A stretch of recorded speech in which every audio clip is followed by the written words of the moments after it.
Hello friends, I am Anil Aitan. आपके अपने YouTube channel Anil आइतान में आपका स्वागत है। इस वीडियो में समझेंगे आप एपी के बेसिक।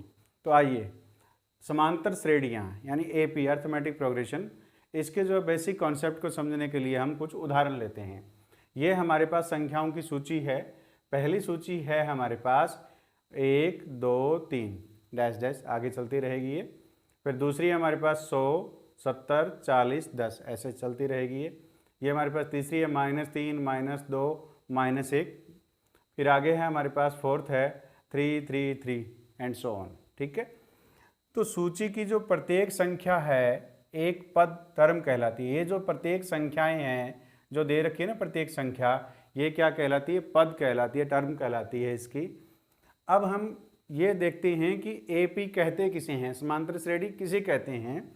अतः एक समांतर श्रेणी संख्याओं की एक ऐसी सूची है, संख्याओं की एक ऐसी सूची है जिसमें प्रत्येक पद पहले पद के अतिरिक्त, पहले पद को छोड़ के अपने पद में एक निश्चित संख्या जोड़ने पर प्राप्त होता है।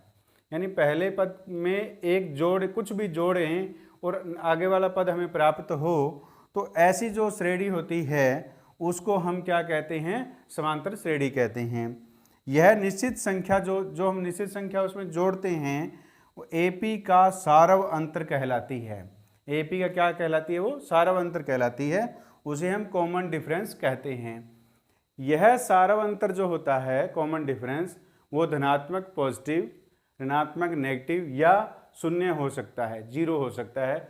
ये हम देखते हैं, जो हमने ये उदाहरण लिए हैं, जो संख्याओं की जो सूची ली है, इसमें देखते हैं। इसमें क्या है? यहाँ पे 1 2 3 एंड सो ऑन है। तो 1 है, 1 में हम कितना ऐड कर रहे हैं? आगे जोड़ रहे हैं, एक जोड़ रहे हैं तो नेक्स्ट पद आ रहा है हमारे पास। और 2 में एक और 1 ऐड कर रहे हैं तो 3 आ रहे हैं, यानी नेक्स्ट टर्म आ रही है। तो ये हम इसमें क्या जोड़ रहे हैं? हर पद में +1 कर रहे हैं, जोड़ रहे हैं। अब दूसरे उदाहरण में, दूसरे भाग उदाहरण जो है इसमें देखिए, पहले 100 फिर है 70। तो 70 कैसे आया? 100 में से हमने 30 घटा दिए, क्या किया? -30 कर दिया तो 70 आ गया। और 70 में -30 किया तो कितना आ गया? 40 आ गया। और 40 में -30 किया तो कितना आ गया? 10 आ गया, एंड सो ऑन। ऐसे इस प्रकार ये क्रम जारी रहेगा। अब इसमें देखिए तीसरे उदाहरण में, ये पहले उदाहरण में क्या था? अंतर जो था वो धनात्मक था, पॉजिटिव था। और दूसरे में क्या हुआ? नेगेटिव हो गया, ऋणात्मक हो गया। और तीसरे में देखिए क्या होता है? -3 -2 -3 में क्या करेंगे? -2 आ जाए, +1 कर रहे हैं, यानी एक ऐड कर रहे हैं इसमें, तो -2 आ गया। और -2 में फिर हम 1 ऐड कर रहे हैं तो क्या आ रहा है? -1 एंड सो ऑन। इस प्रकार ये क्रम जारी रहता है। तो इसमें क्या आ रहा है? +1 करने पर, यानी एक जोड़ने पर आ रहा है। और तो अब चौथा देखिए, 3 3 3 यानी 3 3 एंड सो ऑन। इसमें जो आगे वाला पद आ रहा है वो शून्य जोड़ने पर आ रहा है, यानी इसमें अंतर क्या है? शून्य है। इसमें भी अंतर शून्य है। तो इस प्रकार हम कह सकते हैं किसी भी एपी का जो सारव अंतर है वो धनात्मक यानी पॉजिटिव, ऋणात्मक यानी नेगेटिव या शून्य हो सकता है। आइए अब हम देखते हैं कि एपी के जो पद होते हैं उनको हम किस प्रकार डिनोट करते हैं। A1 A2 A3 an-1 an। तो A1 है वो पहला पद कहलाता है। पहले पद को हम किससे डिनोट करते हैं? A1 से। और दूसरे पद को हम किससे डिनोट करते हैं? A2 से। इस प्रकार ये क्रम जारी रहता है। जो आखिरी पद, अंतिम पद होता है, उसको हम किससे डिनोट करते हैं? an से। तो nवां पद भी हम इसको कहते हैं। अब D क्या होता है? जो सारव अंतर होता है, सारव अंतर होता है जो आगे वाले पद में से पीछे वाले पद का अंतर, यानी A2 - A1। A2 में A1 कर दें तो वो D आता है, और वो बराबर करें A3 and so on. Last में क्या आता है? an में से an-1 घटा दें, और ये सारे के सारे क्या होने चाहिए? बराबर होने चाहिए। क्या होने चाहिए? अंतर ये बराबर होना चाहिए, सारा अंतर बराबर होना चाहिए। तो दी गई जो संख्याओं की जो सूची होगी वो क्या होगी? समांतर श्रेणी होगी। अब एपी का हम व्यापक रूप, जनरल फॉर्म देखते हैं। तो जनरल फॉर्म में जो A1 होता है उसको हम, A होता है वो, A2 दूसरा पद कैसे आता है? पहले पद में D जो सारव अंतर है वो जोड़ने पर आता है। और तीसरा पद, इस दूसरे पद में फिर D हम और जोड़ दें जो सारव अंतर है, तो वो a+2d आ जाता है, यानी तीसरा पद आ जाता है और ये क्रम जारी रहता है। तो इस प्रकार ये जो a+d a+2d जो है ये हमारे पास जनरल फॉर्म है AP की, यानी व्यापक रूप है। अब AP कितने प्रकार की होती है? परिमित होती है और अपरिमित होती है। परिमित का मतलब फाइनाइट AP, जिसके पदों की संख्या हमें मालूम हो, यानी निश्चित हो पदों की संख्या, वो फाइनाइट होती है, परिमित होते हैं जिसके पद।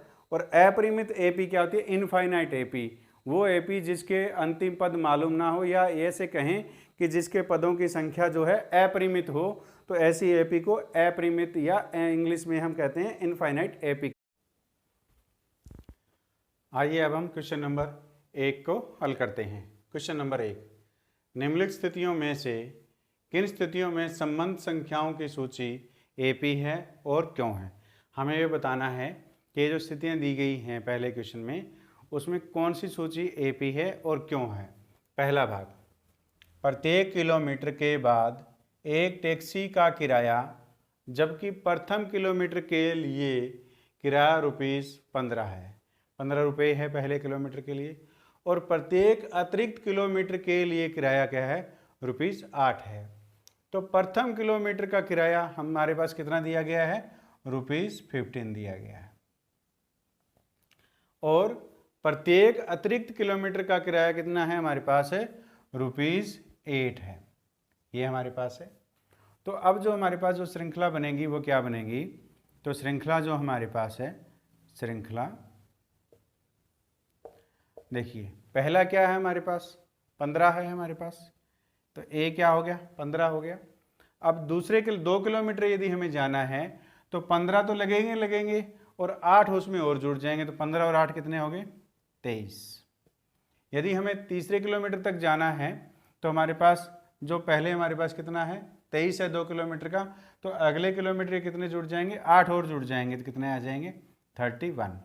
तो ये सिलसिला जो है वो जारी रहेगा, तो ये क्रम जारी रहेगा। तो अब इसमें से हमारे पास पहला पद क्या आ गया? 15 आ गया, दूसरा हमारे पास 23 है और तीसरा 31 है। तो अब हम D निकालते हैं, तो D निकाल देंगे, वो क्या होता है? A2 minus A1। तो A2 हमारे पास कितना है? इसमें 23 है, और A1 कितना है हमारे पास? 15 है, कितने आ जाएंगे? 8 आ जाएगा। अब हम दूसरा निकालते हैं, A3 माइनस A2। तो A3 हमारे पास कितना है? 31 है, 31 में से 23 माइनस करें, कितना आएगा? 8 आएगा। तो इस प्रकार सारव अंतर क्या है इसमें? सारव अंतर जो आया वो D आया, वो क्या है? वो समान है। क्या है? समान है।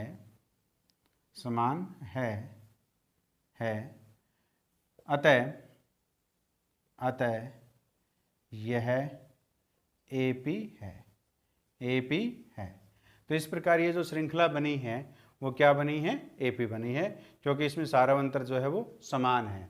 कॉमन डिफरेंस है वो D का मान है वो बराबर है। D का मान बराबर आएगा तो दी गई जो सूची है जो श्रृंखला में वो क्या होगी? AP होगी। आइए अब हम दूसरे भाग को हल करते हैं। किसी बेलन में उपस्थित हवा की मात्रा, जबकि वायु निकालने वाला पंप प्रत्येक बार बेलन की शेष हवा का 1/4 भाग बाहर निकाल देता है। तो हम मान लेते हैं कि माना बेलन में उपस्थित हवा की मात्रा x है। कितनी मान लेते हैं हम? हवा की मात्रा x है। तो पंप जो है हवा की मात्रा जो है वो कितनी निकालता है? बेलन की शेष हवा कितना निकालता है? 1/4 निकालता है। तो सबसे पहले हवा की मात्रा कितनी है हमारे पास? x मान ली हमने। तो इस प्रकार A1 बराबर कितना आ गया हमारे पास? x आ गया। अब जो पंप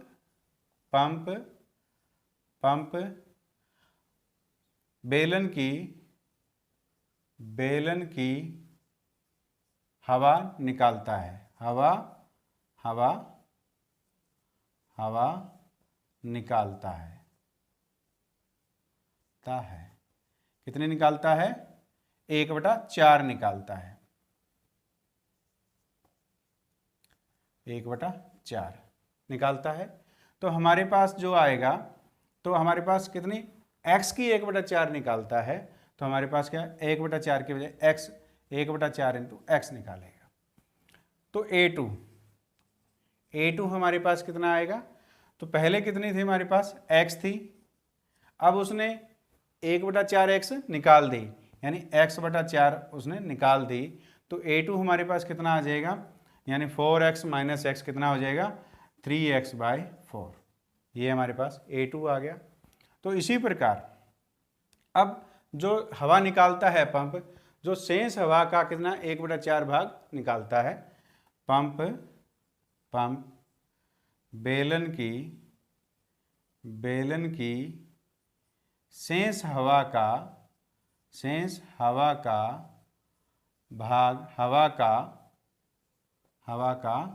भाग निकालता है।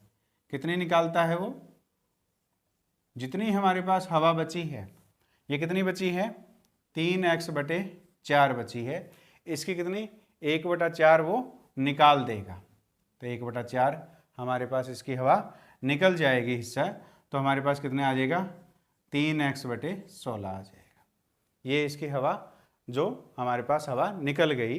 तो अब A3 हमारे पास कितना आएगा, A3 आएगा हमारे पास जो है 3x/4 माइनस 3x/16।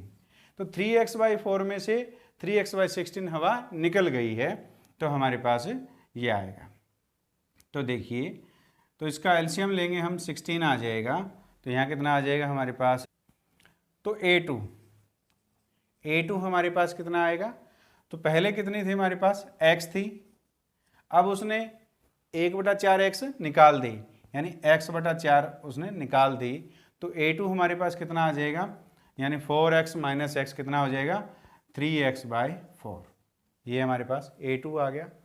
तो इसी प्रकार अब जो हवा निकालता है पंप, जो शेष हवा का कितना 1/4 भाग निकालता है, पंप बेलन की शेष हवा का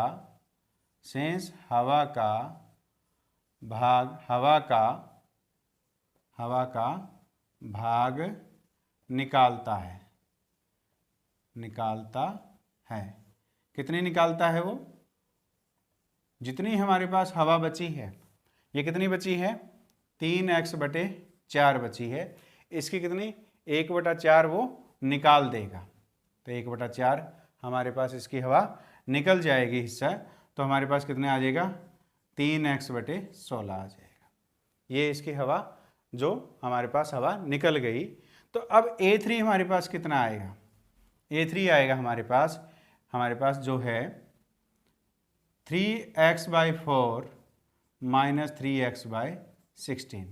तो 3x/4 में से 3x/16 हवा निकल गई है, तो हमारे पास ये आएगा। तो देखिए, तो इसका एलसीएम लेंगे हम, 16 आ जाएगा, तो यहाँ कितना आ जाएगा हमारे पास 12x माइनस 3x, तो कितना आ गया हमारे पास 9x/16 आ गया। तो इस प्रकार श्रृंखला क्या बनी हमारे पास, श्रृंखला बनी हमारे पास, A कितना है x, और A1 x है, A2 कितना आया हमारे पास 3x/4, और A3 कितना आया हमारे पास 9x/16। तो ये इस प्रकार चलता रहेगा क्रम। अब हम D निकालते हैं, तो D क्या आएगा हमारे पास, A2 माइनस A1 आएगा। तो A2 कितना है हमारे पास 3x/4 माइनस x, तो कितना आ गया हमारे पास 3x माइनस 4x/4, तो कितना आ जाएगा -x/4 आ जाएगा। और फिर हम निकालेंगे A3 माइनस A2 निकालेंगे, तो कितना आएगा 9x/16 माइनस 3x/4, तो इसका एलसीएम कितना आ जाएगा हमारे पास 16 एलसीएम आएगा। तो 16 एलसीएम आएगा तो कितना आएगा 9x माइनस 12x, तो कितना हो जाएगा ये 9 माइनस 3x/16 आ जाएगा। तो क्या इसमें D बराबर है, D बराबर नहीं है, क्योंकि D का मान कितना है यहाँ पे माइनस एक्स बाई 4 है, यहाँ माइनस 3x/4 है। इस प्रकार सारवंतर समान नहीं है, समान नहीं है। तो अतः यह AP नहीं है, AP नहीं है। तो इस प्रकार हमने पहले क्वेश्चन के दूसरे भाग को हल किया। तीसरे भाग में पूछा है प्रत्येक मीटर की खुदाई के बाद एक कुआं खोदने में आई लागत, जबकि प्रथम मीटर खुदाई की लागत ₹150 है और बाद में प्रत्येक मीटर खुदाई की लागत ₹50 बढ़ती जाती है। यानी पहले मीटर पर 150 रुपये लगते हैं और दूसरे मीटर खुदाई की लागत कितनी होगी, यानी प्रत्येक मीटर पर 50 रुपये बढ़ जाते हैं। तो पहले 150 थे तो अब कितने हो जाएंगे ये रुपीज़, 150 में 150 में 50 और जोड़ देंगे तो कितने आ जाएंगे 200। और इसी प्रकार तीसरे मीटर खुदाई की लागत कितनी हो जाएगी, अब फिर 50 रुपये फिर बढ़ गए अगले मीटर के लिए, तो 200 थे तो कितनी हो गई 250, यानी 250। तो श्रृंखला हमारे पास क्या बनेगी, श्रृंखला जो बनेगी वो बनेगी पहले कितनी 150, फिर 200, फिर 250 और ये क्रम जो है जारी रहेगा इसी प्रकार। तो अब इस श्रृंखला जो हमें मिली है, इस श्रृंखला से हम D निकालते हैं। D क्या होता है A2 माइनस A1। तो A2 हमारे पास कितना है 200, 200 में से A1 कितना है हमारे पास 150 घटा देते हैं तो कितना मिलेगा हमारे को 50। अब A3 में से A2 घटाते हैं, यानी नेक्स्ट में से ये घटाते हैं तो कितना 250 माइनस 200 तो कितना आएगा 50 आएगा। तो इस प्रकार दोनों जो हमने किया A2 minus A1, A3 minus A2 किया तो सारवंतर क्या आ गया 50 आ गया, समान आ गया। तो इस प्रकार सारवंतर समान है। अगर सारवंतर समान है तो यह क्या है, एक यह AP है। तो ये हमने तीसरे भाग को हल किया। अब हम चौथे भाग को लेते हैं। खाते में प्रत्येक वर्ष का मिश्र धन, जबकि ₹10,000 की राशि 8% वार्षिक की दर से चक्रवृद्धि ब्याज पर जमा की जाती है। तो पहले वर्ष के लिए हमारे पास राशि कितनी है 10,000 रुपये, 10,000 और वार्षिक जो ब्याज की दर है तो वो कितनी है 8% है। तो पहले वर्ष की जो राशि है उसको हम क्या लिखेंगे A1 लिखेंगे। तो A1 हमारे पास कितना है 10,000, ये हो गया हमारे पास। अब दूसरे वर्ष के लिए जो चक्रवृद्धि ब्याज है वो हमारे पास कितना आएगा, दूसरे वर्ष के लिए चक्रवृद्धि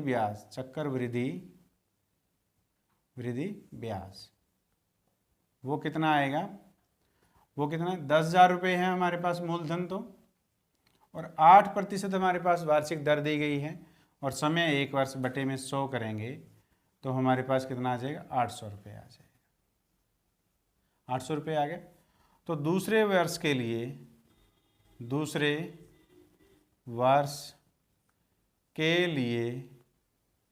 राशि कितनी हो जाएगी, राशि जो है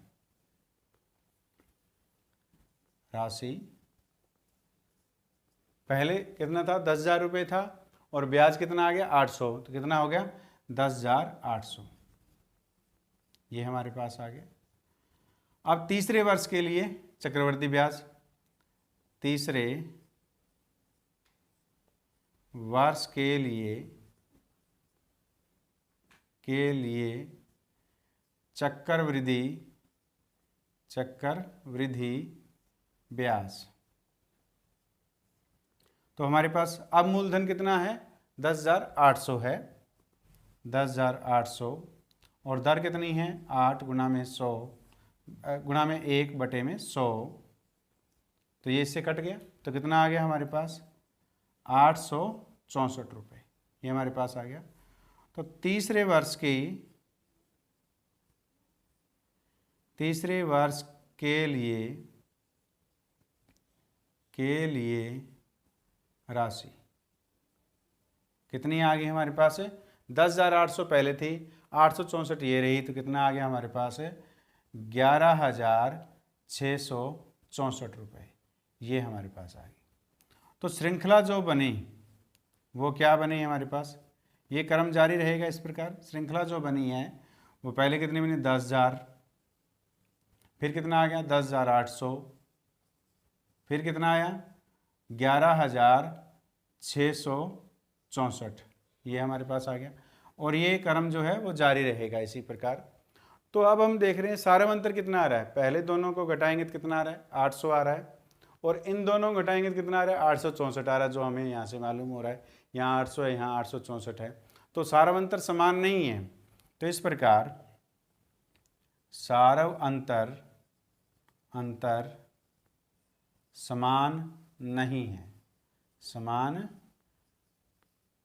है, अतः यह एपी नहीं है, ये जो है एपी नहीं है।